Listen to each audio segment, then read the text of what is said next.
provision liée à la ZAC des coteaux de Grandlieu. Donc c'est un sujet qui revient, qu'on avait retiré pour effectivement plus de sécurisation et un éventuel espoir de retrouver en fait, cette somme importante, de 217 000. Donc je rappelle rapidement, donc, tout ça c'est bien évidemment résulté du transfert de compétences et notamment des zones d'activité. Donc ce que l'on a voulu faire par rapport à la première proposition que l'on avait faite antérieurement, c'était effectivement de ne pas clore ce dossier, puisqu'on espère avoir un retour à meilleure fortune, comme on dit. Donc il fallait pour ce faire avoir des écritures comptables qui le permettent. Donc c'est une situation qui n'est pas figée, c'est une situation où on laisse une porte ouverte pour un éventuel boni et peut-être une récupération, même si ça semble peu probable, de nos sommes, de 17 000 euros. Donc je ne vais peut-être pas tout relire, puisqu'on l'avait déjà vu. Donc la ville de Voie a concédé à Sodala l'aménagement de la ZAC des coteaux du Grandlieu en 92. Cette concession a été transférée à la CELA le 13 novembre 1997. Donc dans le cadre de cette concession d'aménagement, la ville a apporté sa garantie à 2 emprunts contractés auprès de la Caisse d'épargne par la Sodala puis la CELA. Donc 2 emprunts, garantie d'emprunt de 1 067 143 euros et l'autre de 320 142 euros. Donc vous avez les sommes de 1996 à 2008, c'est aussi relativement ancien, et juin 1999 à 2009, donc c'était à hauteur de 80%, ce que prévoit la loi.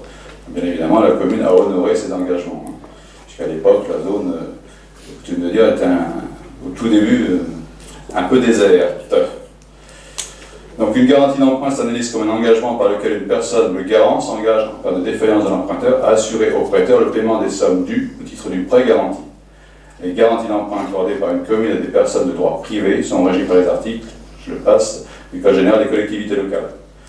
Donc entre 1997 et 2002, la ville est intervenue au titre de la garantie d'emprunt à 5 reprises pour un montant total de 217 623 euros. Ces sommes ont été versées à la Caisse d'épargne en sa qualité de prêteur. La convention de garantie du 10 mai 1996 prévoyait dans son article 3 que les sommes versées par la commune auront le caractère d'avance recouvrable. Elles seront comptabilisées à un compte d'avance. Le remboursement par la société sera effectué dès que la trésorerie de l'opération le permettra. Fameux retour à meilleure fortune.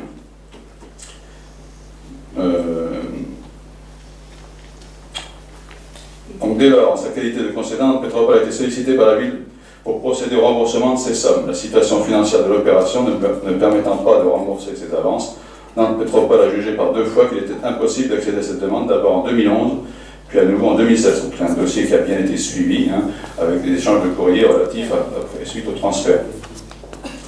Donc aujourd'hui, le compte de gestion de la ville fait apparaître au compte 2761, créance pour avance en garantie d'emprunt, le montant total des avances consenties, soit les fameux 217 053 euros, et le receveur municipal demande au conseil municipal de régulariser cette situation. Il faut le rappeler que toutes ces opérations comptables n'ont pas d'incidence sur le budget général, et que bien évidemment toutes ces opérations étaient validées par le Trésor. Donc tout ça, la modification objet de cette délibération a pour but justement de ne pas clore ce dossier et d'espérer, en temps voulu, c'est pour ce faire, passer ces opérations comptables, donc je vais en parler, pour permettre à la commune éventuellement de récupérer ces sommes. Ce qui n'aurait été pas le cas à la première mouture, puisqu'effectivement, la délibération ne permettait pas de cette récupération.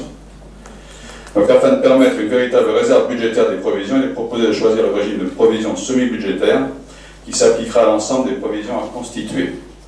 Donc il est proposé au conseil municipal de choisir en application de l'instruction comptable M14 le régime des provisions semi-budgétaires pour la provision à constituer, d'ouvrir une provision pour créance douteuse au budget de la commune d'un montant de 217 653 euros.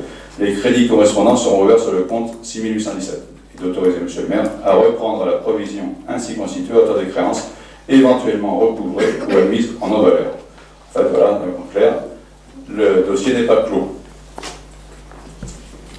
C'est un peu complexe, j'avoue, mais ça avait déjà été proposé, donc voilà, on a modifié cette délibération par rapport à la précédente pour justement ne pas clore ce dossier et espérer avoir un peu d'espoir de récupérer au moins en partie, en fonction des résultats financiers du CRAC, donc de la zone des coteaux, une certaine somme par rapport à ces 217 000 euros. Y a-t-il des demandes d'intervention? Madame Goma? Oui, nous nous réjouissons de voir que ce dossier évolue d'une façon intelligente et c'est vrai que lorsque nous en avons parlé la dernière fois, vous partiez sur l'hypothèse donc d'une inscription non-valeur, ce qui nous ne satisfaisait absolument pas parce qu'on trouvait que la chose était trop facile au regard de négociations qui pouvaient encore se produire. Donc là, effectivement, on met un petit peu le pied sur la pédale du frein. C'est une démarche qu'on trouve intelligente, donc on va approuver cette démarche-là.